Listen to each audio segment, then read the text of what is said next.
Hello दोस्तों, exam warriors में आपका स्वागत है। दोस्तों, आज की वीडियो में हम भारत के भूगोल का तीसरा पार्ट देखने वाले हैं। अगर आपने इससे पहले वाला वीडियो नहीं देखा है तो उसको भी जरूर देखें। इसमें हम तटीय क्षेत्र और द्वीप से संबंधित प्रश्नों को देखेंगे। अभी तैरते हुए द्वीप यानी फुमडी निम्न में से किस झील की अनुष्ठी विशेषता है? तो यह लोकटक झील की अनुष्ठी विशेषता है। यह लोकटक झील यह किस राज्य में है? तो लोकटक झील यह मणिपुर के मोइरंग शहर में स्थित है। यह झील अपने तैरते वृत्ताकार दलदलों या फिर इसे स्वयं कहा जाता है के लिए जानी जाती है, जिन्हें स्थानीय भाषा में फुमडी कहा जाता है। तो फुमडी क्या हो गया? एक दलदली क्षेत्र हो गया जो लोकटक झील की विशेषता है। विश्व का एकमात्र तैरता हुआ राष्ट्रीय उद्यान केबुल लामजाओ इसी झील में स्थित है और इसे इस झील को लोकटक झील को आर्द्रभूमि की रामसर सूची में भी शामिल किया गया है और लोकटक झील को मणिपुर की जीवन रेखा भी कहा जाता है। अगला प्रश्न देखते हैं। धुआंधार जलप्रपात इनमें से किस नदी द्वारा निर्मित होता है? तो धुआंधार जलप्रपात यह नर्मदा नदी द्वारा निर्मित होता है। यह नर्मदा नदी कहाँ है? तो यह मध्य प्रदेश में है नर्मदा नदी। इसका उद्गम स्थान है मैकाल पर्वत के अमरकंटक शिखर से नर्मदा नदी निकलती है। यह पश्चिम की तरफ बढ़कर खम्पात की खाड़ी में गिरती है। इसकी लंबाई 1312 किलोमीटर है। अगला प्रश्न देखते हैं। इनमें से किस इलाके के ऊंचे क्षेत्र और खारे रेतीले समतल मैदान तथा दलदली क्षेत्र भी शामिल हैं? तो यह कच्छ का रण है। इसी में ही समतल मैदान और दलदली क्षेत्र खारे रेतीले शामिल है कच्छ के रण में। यह कच्छ का रण साल्ट मॉर्सेस या रेह भूमि का एक बड़ा क्षेत्र है।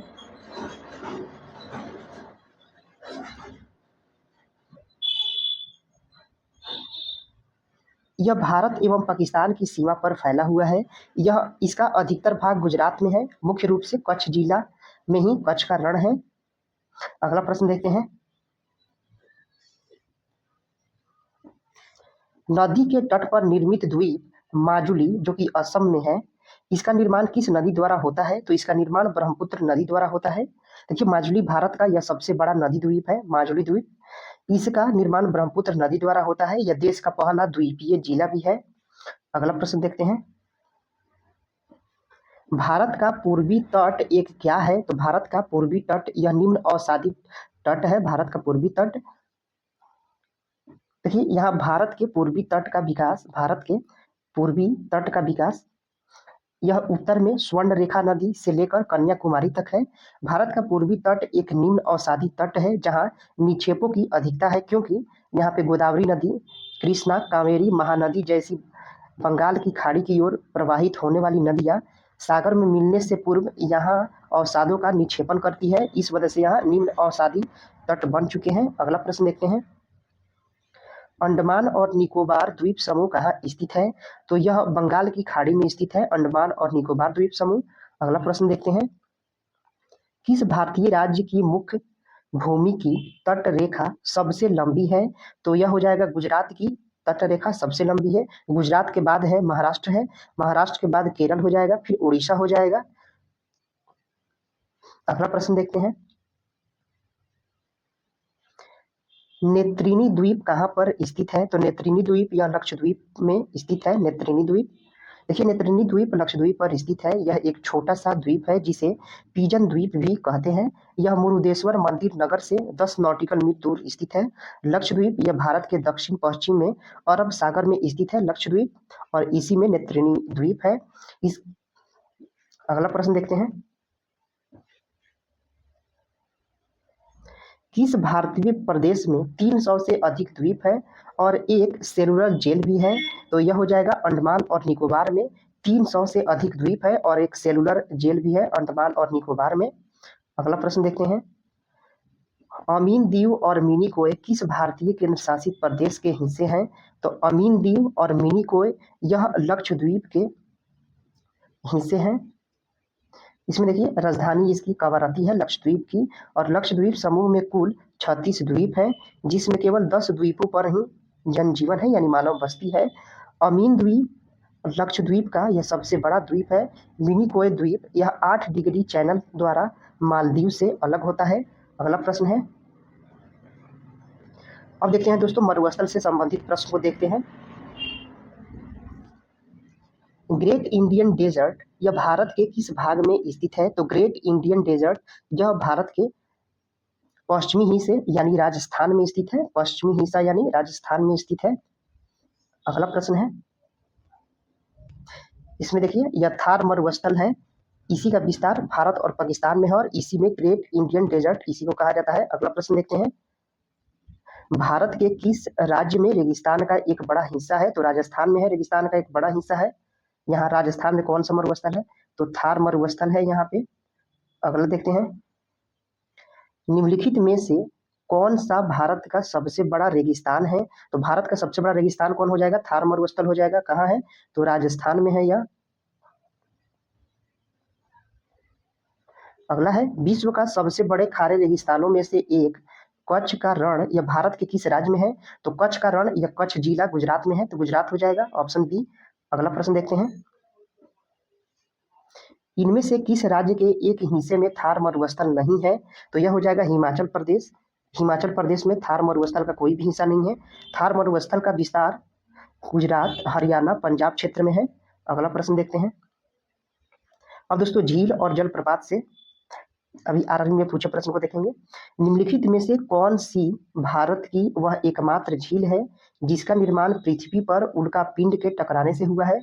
तो पृथ्वी पर उल्का पिंड के टकराने से यह लोनार झील है। यह कहाँ? महाराष्ट्र में है लोनार झील।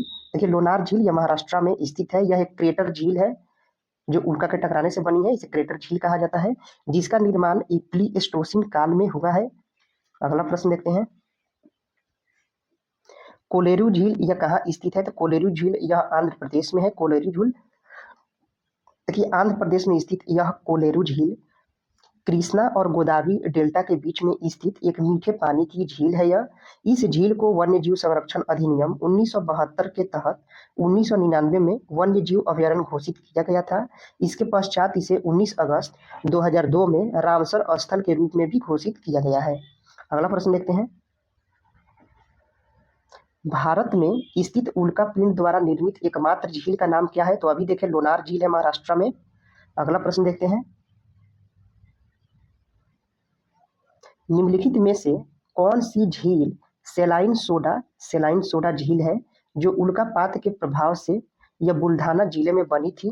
तो यह लोनार झील है। यह बुल्ढाना जिला महाराष्ट्र का है। बुल्ढाना जिला लोनार झील हो गया। अगला प्रश्न है जो कि उल्कापात से बना है, उल्का के गिर से क्रेटर झील भी कहा जाता है लोनार झील को।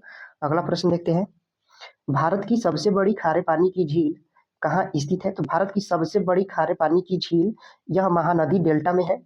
यह महानदी कहाँ है? तो उड़ीसा में है। और चिल्का झील यह भारत की सबसे बड़ी खारे पानी की झील है। चिल्का झील कहाँ है? तो उड़ीसा राज्य में है। यह महानदी डेल्टा पर अवस्थित है। यहाँ देखिए भारत की सबसे बड़ी अंतःस्थलीय खारे पानी की झील सांभर झील है। यह राजस्थान में है। इसमें देखिए लगा हुआ है सबसे बड़ी अंतःस्थलीय है यह। अगला प्रश्न देखते हैं, चिल्का झील निम्नलिखित में से किस पक्षी या जंतु के लिए प्रसिद्ध है? तो यह राजहंस के लिए प्रसिद्ध है। चिल्का झील कहाँ है? तो उड़ीसा में है, खारे पानी की झील है। अगला प्रश्न देखते हैं, पूर्वोत्तर भारत की निम्नलिखित में से कौन सी झील मीठे पानी की सबसे बड़ी झील है? तो यह लोकटक झील हो जाएगी। लोकटक झील यह मणिपुर में है। कहाँ है? तो मणिपुर में है लोकटक झील। यह पूर्वोत्तर भारत की सबसे मीठे पानी की झील है। अगला प्रश्न देखते हैं, कोलेरू झील किस भारतीय राज्य में स्थित है? तो कोलेरू झील यह आंध्र प्रदेश में स्थित है। कोलेरू झील यह आंध्र प्रदेश राज्य में अवस्थित है। यह झील देश की एक मीठे पानी की झील है जो कृष्णा और गोदावरी नदी के मध्य में स्थित है। 1999 में भारतीय वन्य जीव संरक्षण अधिनियम 1972 के तहत इसे वन्य जीव अभयारण्य माना गया।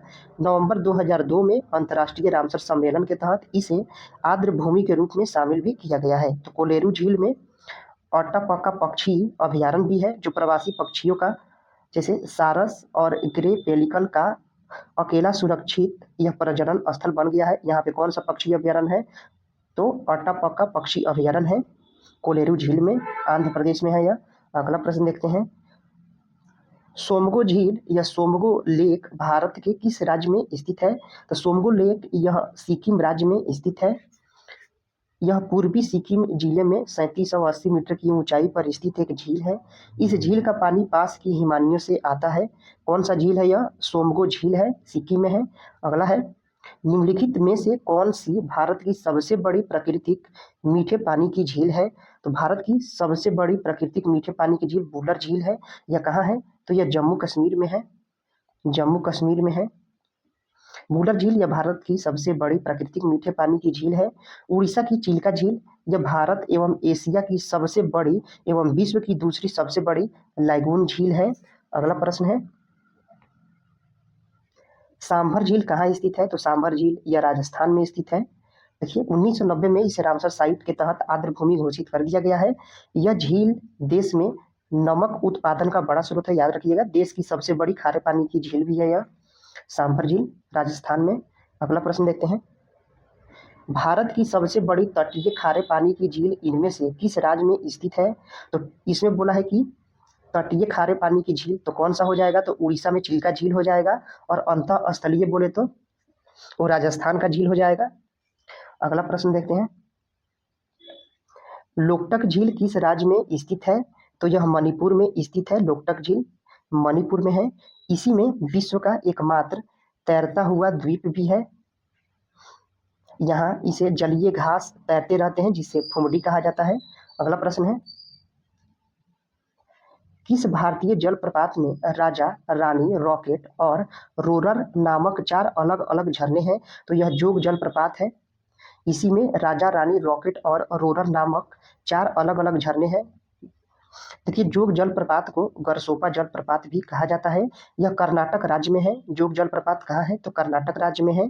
यह अरब सागर के मुहाने पर स्थित है। इसकी ऊंचाई 253 मीटर है। यह शरावती नदी पर स्थित है। किस नदी पे है? तो शरावती नदी पर स्थित है। यह 4 छोटे छोटे प्रपातों राजा, रानी, रॉकेट और रोरर से मिलकर बना है। चौड़ाई की दृष्टि से यह भारत का सबसे बड़ा जलप्रपात है। चौड़ाई की दृष्टि से भारत का सबसे बड़ा जलप्रपात है। अगला प्रश्न देखते हैं, डल झील भारत के निम्न में से किस राज्य में स्थित है? तो यह डल झील भारत के जम्मू कश्मीर में स्थित है।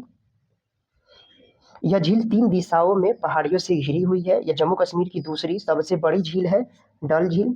अगला प्रश्न देखते हैं, उत्तर पूर्वी भारत में सबसे बड़ी ताजे पानी की झील कहाँ है जो मणिपुर में स्थित है? तो यह लोकटक झील हो जाएगी, मणिपुर में है। इसी में विश्व का एकमात्र तैरता हुआ द्वीप है केबुल लामजाओ। कौन सा उद्यान है? केबुल लामजाओ है। अगला प्रश्न देखते हैं,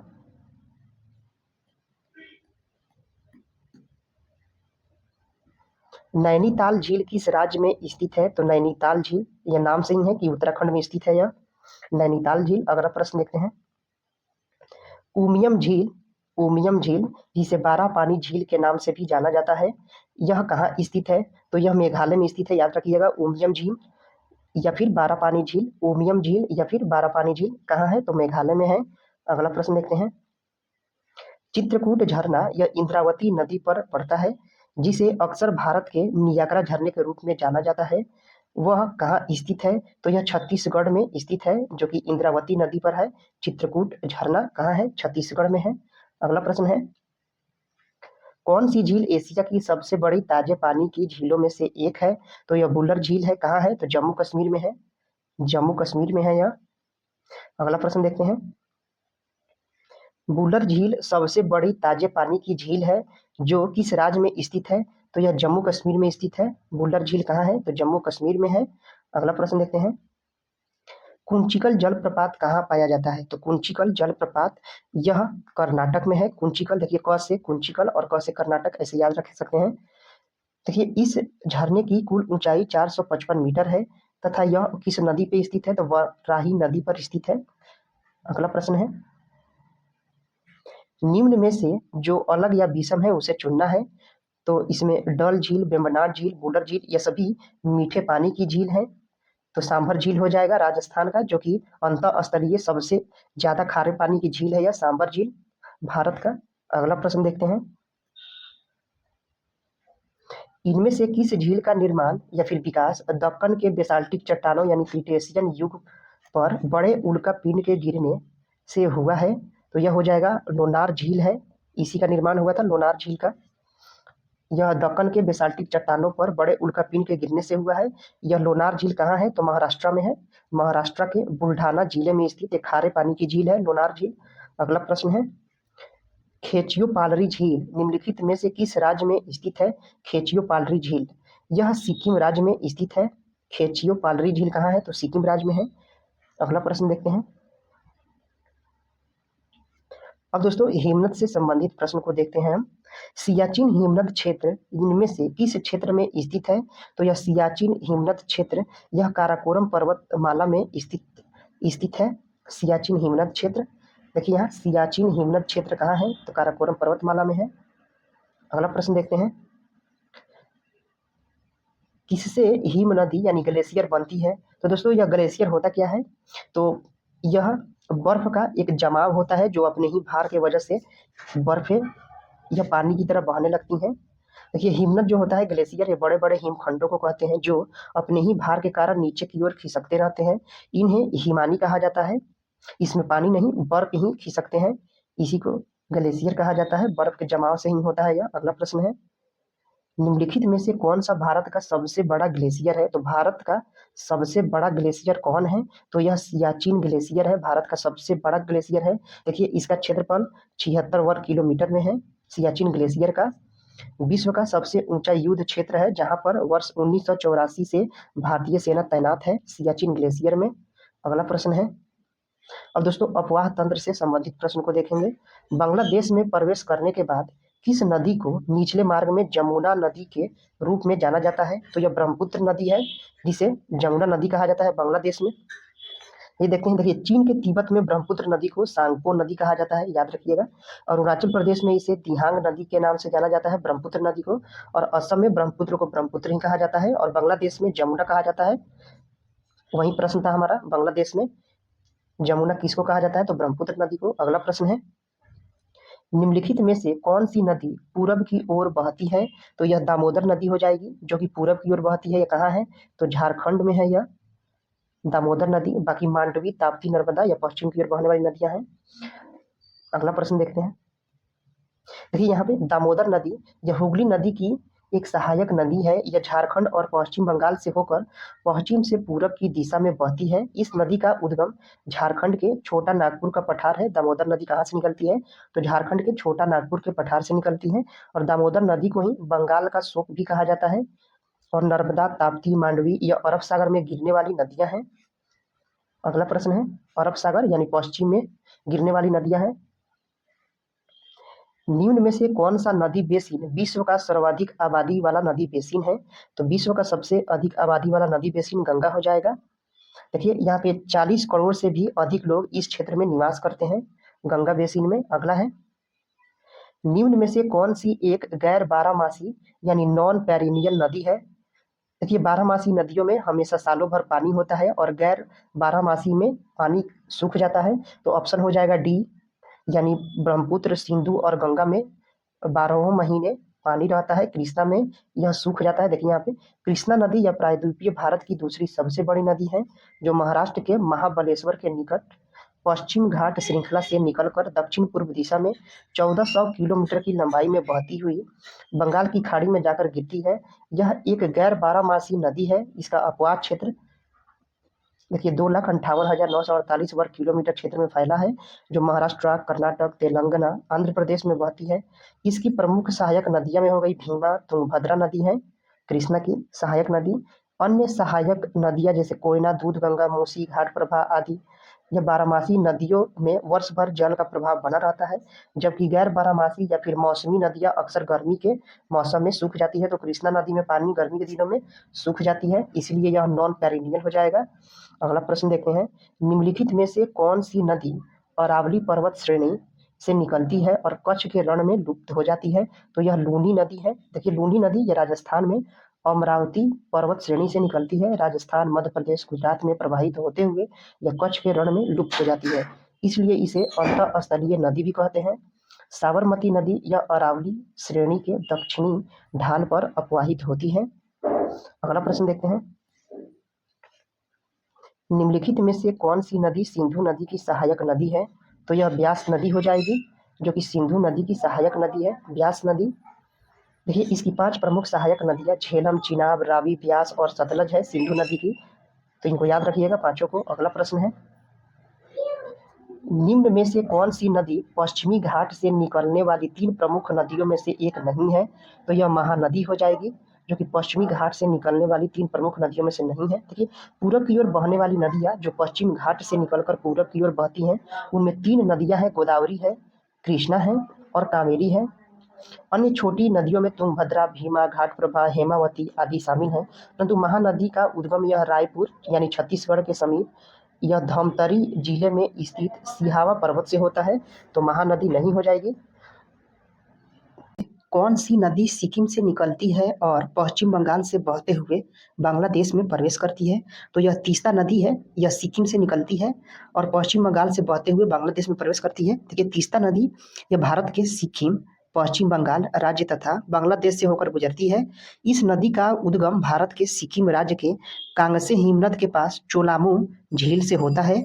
इस नदी को सिक्किम और बंगाल की जीवन रेखा कहा जाता है।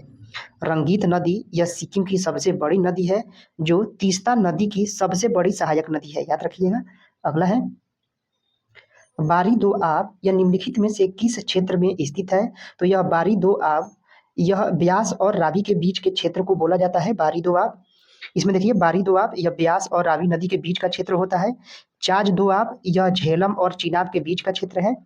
रचना दोआब यह चिनाब और रावी के बीच है और बिष्ट दोआब यह ब्यास नदी और सतलज के बीच है।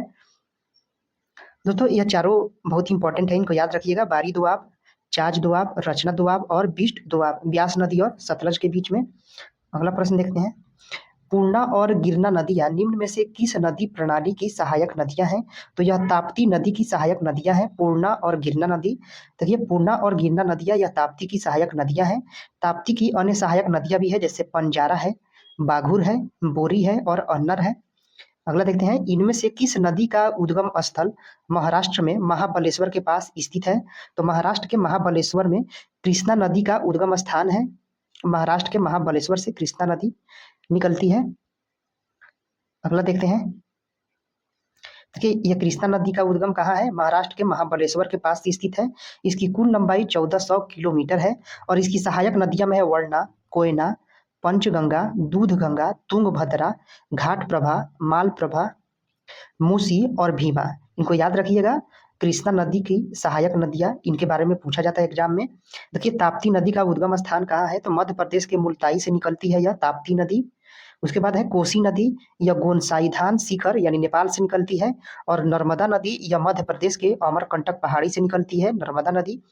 अगला प्रश्न देखते हैं, किस नदी या मालवा के पठार से होकर बहती है? कौन नदी मालवा के पठार से होकर बहती है? तो यह बेतवा नदी है, जो मालवा के पठार से होकर बहती है। देख लेते हैं बेतवा के बारे में। बेतवा नदी या मालवा के पठार से बहती हुई हमीरपुर यानी उत्तर प्रदेश के पास जमुना में मिल जाती है। इसका उद्गम स्थल विंध्या पर्वत श्रेणी मध्य प्रदेश में है, विंध्याचल पर्वत में मध्य प्रदेश में है। और इसकी सहायक नदी में है धसान एवं जमानी नदी है, बेतवा नदी की सहायक नदी। देखिए राजघाट, परीक्षा और माता टीला बांध बेतवा नदी पर ही निर्मित है, याद रखिएगा। राजघाट, परीक्षा और माता टीला बांध कहाँ है? तो बेतवा नदी पर बनाया गया है।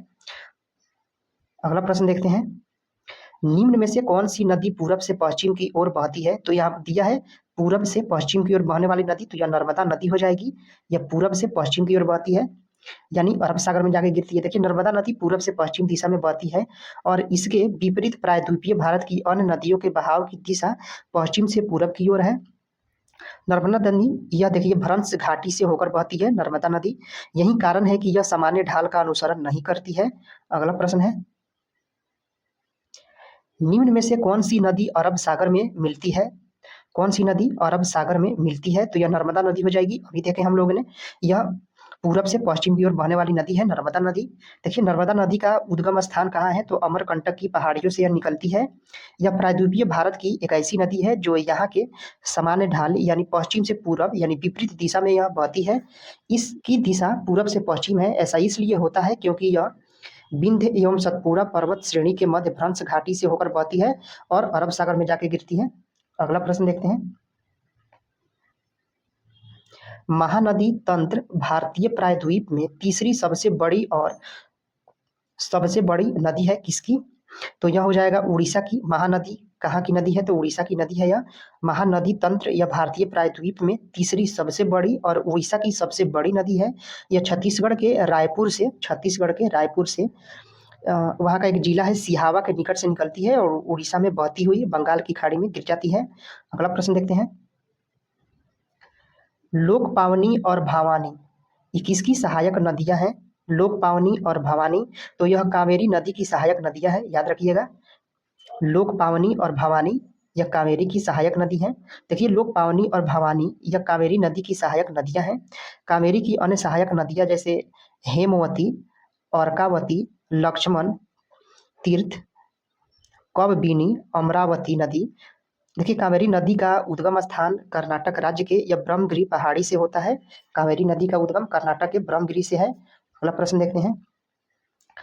दक्षिण भारत की पेना नदी निम्न में से किस पहाड़ी से निकलती है? तो पेना नदी यह नदी पहाड़ी से निकलती है। देखते हैं। देखिए पेना नदी यह कर्नाटक के नंदी दुर्ग पहाड़ी से निकलती है।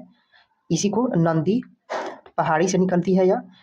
आंध्र प्रदेश में बहती हुई यह बंगाल की खाड़ी में गिर जाती है और पापाधानी, चित्रावती नदियां इसकी सहायक नदी हैं पेना नदी की। अगला प्रश्न देखते हैं। निम्न में से कौन सी नदी भारत की हिमालयी नदियों में सबसे पश्चिम नदी है? तो यह सिंधु नदी हो जाएगी। जो हिमालयी नदी में सबसे पश्चिम में नदी है यह सिंधु। सिंधु के बारे में जान लेते हैं। देखिए सिंधु नदी भारत की हिमालयी नदियों में सबसे पश्चिमी नदी है। सिंधु नदी का उद्गम यह तिब्बत के मानसरोवर झील के पास से चेमयांगडुंग ग्लेशियर से होता है। उत्तर पश्चिम दिशा में प्रवाहित होते हुए यह नदी हिमालय पर्वत को काटकर दमचौक के निकट भारत में प्रवेश करती है और सिंधु नदी तंत्र के अंतर्गत झेलम, चीनाब, रावी, ब्यास और सतलज आदि नदियां आती हैं। अगला प्रश्न है। 1960 में हस्ताक्षरित सिंधु जल संधि के विनियम के अनुसार भारत सिंधु नदी प्रणाली द्वारा प्रवाहित कुल जल का केवल कितना भाग का उपयोग कर सकता है? तो देखिए 1960 में एक संधि हुआ था, जल संधि। इसमें यह 20% भाग का उपयोग कर सकता है। देखिए 19 सितंबर 1960 को हस्ताक्षरित सिंधु जल संधि के विनियम के अनुसार भारत जो है सिंधु नदी प्रणाली द्वारा प्रवाहित कुल जल का केवल 20% भाग का ही उपयोग कर सकेगा। बाकी सब पाकिस्तान करेंगे। अगला है देखिए। गोदावरी नदी के संबंध में निम्नलिखित में से कौन सा कथन गलत है? तो देखिए घाट प्रभा इसकी कई सहायक नदियों में से एक है गोदावरी की। तो कौन सा गलत है? तो पहला ही हो जाएगा क्योंकि घाट प्रभा या किसकी सहायक नदी है? तो यह कृष्णा नदी की सहायक नदी है घाट प्रभा। यहाँ देखिए पश्चिमी घाट की ढलानों से निकलती है गोदावरी, तो बिल्कुल सही है। यह महाराष्ट्र में है। इसका जल निकासी बेसिन आंध्र प्रदेश और कुछ अन्य राज्यों को भी कवर करती है, तो बिल्कुल सही है। यह बंगाल की खाड़ी में गिरती है, ये भी सही है। तो घाट प्रभा इसकी सहायक नदियों में से एक है, ये गलत हो जाएगा, यानी ऑप्शन ए सही होगा। यह कृष्णा नदी की सहायक है। देखिए यहाँ पे घाट प्रभा यह कृष्णा नदी की सहायक नदी है, यह कर्नाटक में प्रवाहित होती है, अतः विकल्प ये गोदावरी से संबंधित नहीं है, तो ये आंसर हो जाएगा। अगले देखते हैं। बनास इनमें से किस नदी की सहायक नदी है? तो देखिए बनास यह चंबल नदी की सहायक नदी है। देखिए बनास का मतलब होता है जंगल। बनास का मतलब होता है जंगल। अगला प्रश्न देखते हैं। निम्न में से कौन सी नदी पंजाब में नहीं बहती है? तो यह ब्राह्मणी नदी हो जाएगी, यह पंजाब में नहीं बहती है। बाकी देखिए चेनाब, रावी, ब्यास यह पंजाब में बहती है। देखिए यह ब्राह्मणी नदी है झारखंड से निकलने वाली शंख और दक्षिण कोयल नदियों का संगम उड़ीसा के राउरकेला और औद्योगिक शहर के पास नगरी गांव में होता है। यहीं से ब्राह्मणी नदी का उद्गम भी होता है। देखिए ब्राह्मणी नदी और उसकी सहायक नदियां उड़ीसा राज्य की संपूर्ण सिंचाई प्रणाली में महत्वपूर्ण भूमिका निभाती है। तो आंसर हो जाएगा ऑप्शन सी। अगला देखते हैं। सोन नदी किस नदी तंत्र से संबंधित है? तो यह गंगा नदी तंत्र से संबंधित है सोन नदी। देखिए सोन नदी या गंगा नदी तंत्र से संबंधित है। सोन नदी का उद्गम यह मध्य प्रदेश में अमरकंटक की पहाड़ी से होता है। यह गंगा की प्रमुख दक्षिणी सहायक नदी है। यह देखिए बिहार के पटना जिले के समीप गंगा में मिल जाती है सोन नदी, बिहार के पटना में मिलती है। अगला देखते हैं।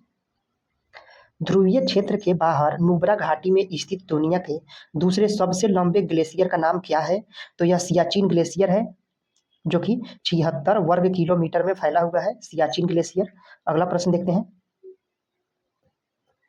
कौन सी नदी प्रणाली एक सुदृश्य प्रपात बनाते हुए जम्मू और कश्मीर में भारत क्षेत्र में प्रवेश करती है? तो यह सिंधु नदी प्रणाली हो जाएगी। देखिए, सिंधु नदी जल प्रणाली यह तिब्बत के मानसरोवर से निकलकर सदृश्य प्रपात बनाते हुए जम्मू कश्मीर से भारत में प्रवेश करती है। यह नदी पाकिस्तान, भारत, चीन तीनों देशों में प्रवाहित होती है। तो कौन हो जाएगी? सिंधु नदी प्रणाली हो जाएगी। बिहार का शोक के रूप में जानी जाने वाली कौन सी नदी अपने निरंतर बदलते मार्ग के कारण व्यापक विनाश का कारण बनती है? तो ये कौन हो जाएगा? तो कोसी नदी हो जाएगा। देखिए, बिहार के शोक के रूप में जाना जाता है कोसी नदी। यह नदी उत्तर बिहार के मिथिला क्षेत्र की संस्कृति का पालना भी है। अगला देखते हैं, नुबा और श्योक किस नदी की सहायक नदियां हैं? नुबा और श्योक, तो ये देखिए सिंधु नदी की सहायक नदियां हैं, छोटी छोटी नदियां हैं नुबा और श्योक। देखिए, नुब्रा और श्योक नदी ये सिंधु की सहायक नदियां हैं जो तिब्बत के मानसरोवर के निकट से निकलती है, नुबा और श्योक नदी। अगला प्रश्न देखते हैं, निम्नलिखित में से कौन सी नदी हिमालय की सबसे पूर्वी सीमा को चिन्हित करती है? तो यह ब्रह्मपुत्र नदी हो जाएगी, जो हिमालय की सबसे पूर्वी सीमा। देखिए, ब्रह्मपुत्र नदी यह हिमालय की सबसे पूर्वी सीमा को चिन्हित करती है। यह मानसरोवर झील के निकट चेमयांगडुंग हिमनद से निकलती है और गंगा में मिलने वाली नदियों में सबसे बड़ी है। इसका अपवाह तंत्र 3 देशों, देखिए तिब्बत यानी चीन, भारत और बांग्लादेश में विस्तृत है। अपने उत्पत्ति स्थान से पश्चिम से पूरब की ओर 1100 किलोमीटर मुख्य हिमालय श्रेणी के समानांतर बहती है। इसके बाद दक्षिण की ओर तीव्र मोड़ बनाते हुए यह नामचा बरवा के निकट में एक गहरे कैनियन का निर्माण भी करती है। तो हिमालय की सबसे पूर्वी सीमा में है, कौन हो जाएगी? तो ब्रह्मपुत्र नदी हो जाएगी। उसके बाद देखिए, अगला देखते हैं, कौन सी नदी प्रणाली मध्य प्रदेश की बस्तर पहाड़ियों से निकलती है? तो मध्य प्रदेश की यह बस्तर पहाड़ी से कौन सी नदी निकलेगी? तो महानदी है। देखिए, यह मध्य प्रदेश की बस्तर पहाड़ियों से निकलती है। देखिए, महानदी यह मध्य प्रदेश की बस्तर पहाड़ियों से निकलती है, लेकिन वर्तमान में महानदी यह छत्तीसगढ़ के बस्तर पहाड़ियों में स्थित है और सिहावा पहाड़ी से निकलती है। अभी यह वर्तमान में कहाँ है महानदी? तो मध्य प्रदेश में होकर छत्तीसगढ़ में है। अगला प्रश्न देखते हैं, मध्य भारत की उस नदी का नाम बताइए जिसकी कुल लंबाई 724 किलोमीटर है, जो बैतूल मध्य प्रदेश से निकलती है और अरब सागर में मिलती है। तो यह कौन सी नदी हो जाएगी? तो ताप्ती नदी हो जाएगी, जो मध्य प्रदेश के बैतूल से निकलती है और अरब सागर में जाके मिल जाती है। इसकी लंबाई कितनी है? तो 724 किलोमीटर है। यह नर्मदा के समानांतर एक भ्रंश घाटी में बहती है।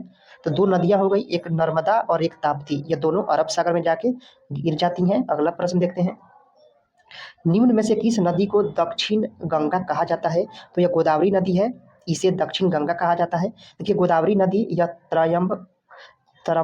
त्रयंबक पहाड़ी से निकलता है। दक्षिण गंगा इसी को कहा जाता है, गोदावरी नदी को। और कावेरी नदी को दक्षिण भारत की गंगा कहा जाता है, इसमें ध्यान रखिएगा।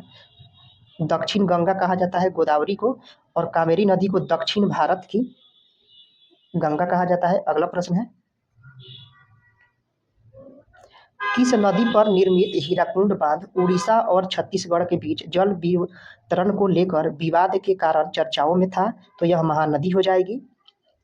यही नदी हीराकुंड बांध उड़ीसा और छत्तीसगढ़ के बीच जल वितरण को लेकर विवाद में था, महानदी।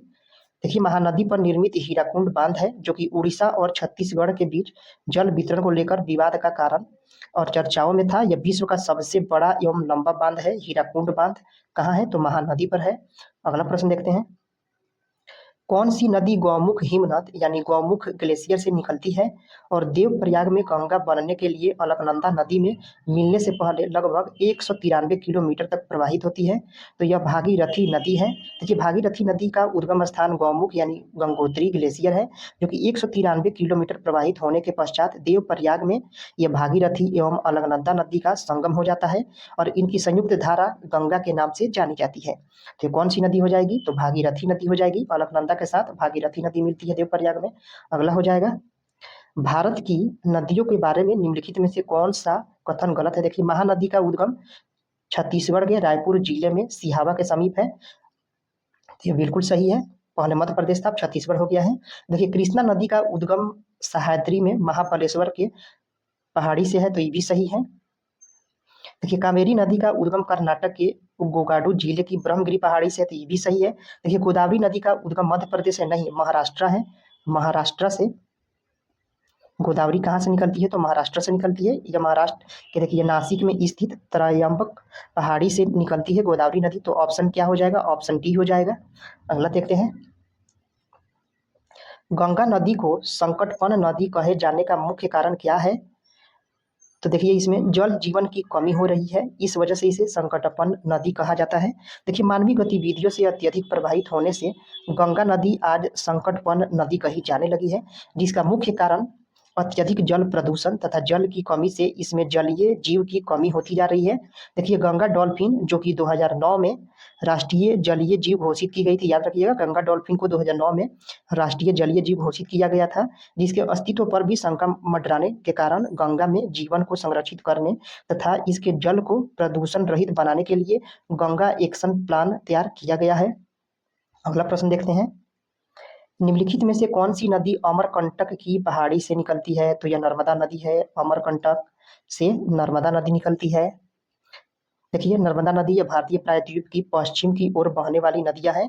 नर्मदा और ताप्ती अरब सागर में गिरती हैं। देखिए मध्य प्रदेश में यह अमरकंटक श्रेणी के पास से निकलती हैं। और देखिए यहाँ पे मध्य प्रदेश गुजरात राज्य से होकर यह बहती हैं। अगला प्रश्न देखते हैं।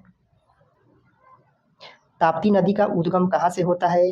तो ये सतपुड़ा पर्वतमाला से होता है और ये भी अरब सागर में गिरती है। देखिए सतपुड़ा पर्वत श्रृंखला नर्मदा और ताप्ती नदी के मध्य स्थित है। ताप्ती नदी भी सतपुड़ा के पूर्वी मध्य भाग से निकलती है और इसकी लंबाई 724 किलोमीटर है। अगला प्रश्न देखते हैं।